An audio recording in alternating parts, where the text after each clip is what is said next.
Hello dear students, this is Dr. Yashi Tiwari from Department of Commerce with yet another video on a very interesting topic, fundamental analysis. Okay. In this particular topic we would be covering the meaning of fundamental analysis, the types of fundamental analysis, importance and the concept of intrinsic value, which is the most important thing in this lecture.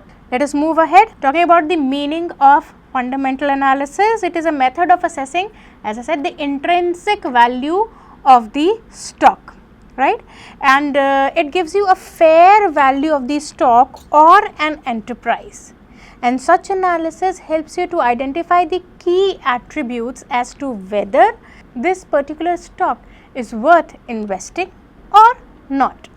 Moving ahead to types of fundamental analysis, broadly two, that is qualitative and quantitative. When I say qualitative fundamental analysis, it is basically focused towards the management decisions, the financial performance of the company, the customer satisfaction and other interrelated factors. Talking about the quantitative type of fundamental analysis, we focus towards, here we take into account the numbers and figures, that is specifically the financial statements of a company. Now, what is the importance of fundamental analysis? First, it helps to get a stock's fair price, which may not always be trading at its fair value, right? This we will be covering up in the consecutive slides. It helps in predicting the long-term trends in the market and also helps you to find whether an investment would be worthwhile to do or not. And last and not the least, it helps you to one of the most critical but intangible factors, that is intrinsic value. Coming on to the most important part of this topic, that is the intrinsic value. Before that, there is just a small graph in front of you which shows that there are macroeconomic factors as well as microeconomic factors that together come and help you to derive the intrinsic value of a company's stock. Since we are dealing with financial management, I would be focusing towards stocks or analysis of companies. Now, if the intrinsic value is higher than the market price, the stock is considered to be undervalued and it is definitely a buy situation. Similarly, vice versa, if the intrinsic value is low than the present market price, it should be a sell or definitely you should refrain from buying. Now, let us move on and understand what exactly this term intrinsic value is all about. As here in front of you, calculated the value of company stock, etc., determined through fundamental analysis. To be more specific, I will directly drive your attention to the line that the intrinsic value of a business is the present value of all the expected future cash flow, discounted at an appropriate discount. What it is? Let us understand this concept with a very simple example. For example, there is Mr. A who lives in a village. Alright, Mr. A is quite wealthy and has a lot of money. In his village, there is a confectionery shop which is owned by Mr. B. Now, this confectionery shop is running from quite a long duration of time and Mr. B now wants to sell it. Mr. A, being good friend of Mr. B, and Mr. B proposed him that if he would wish to buy this shop for him, right?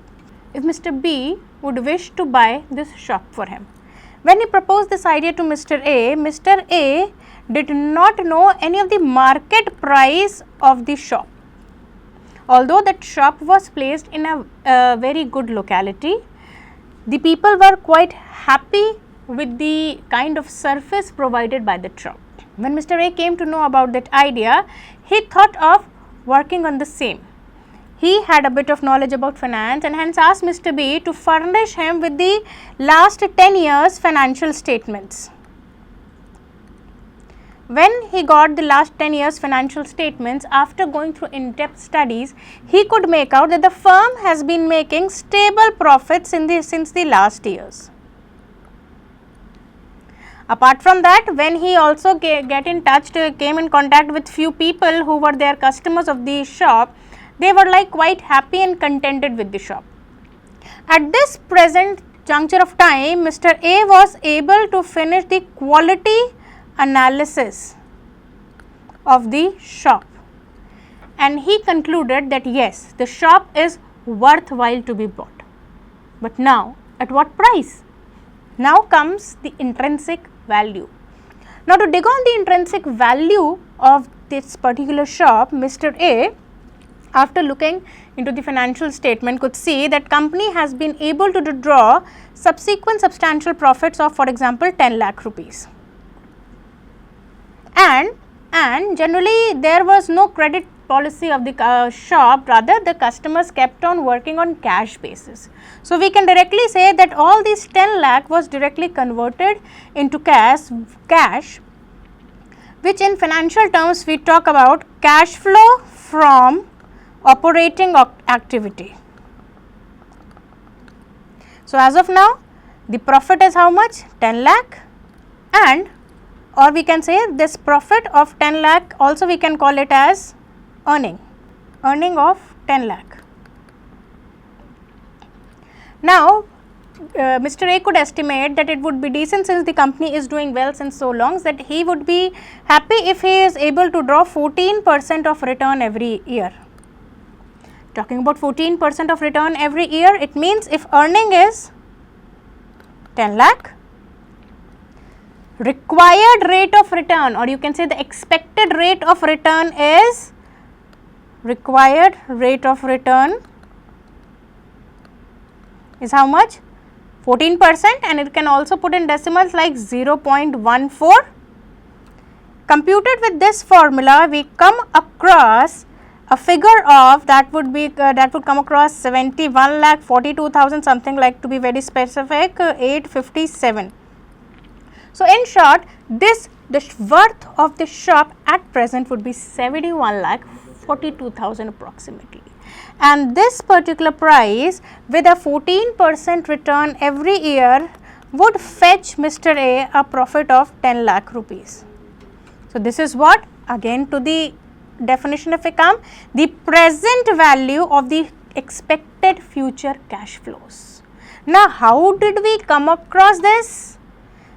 How did we come to this figure of 71,42,000 by dividing 10 lakh by 14% or 0.14?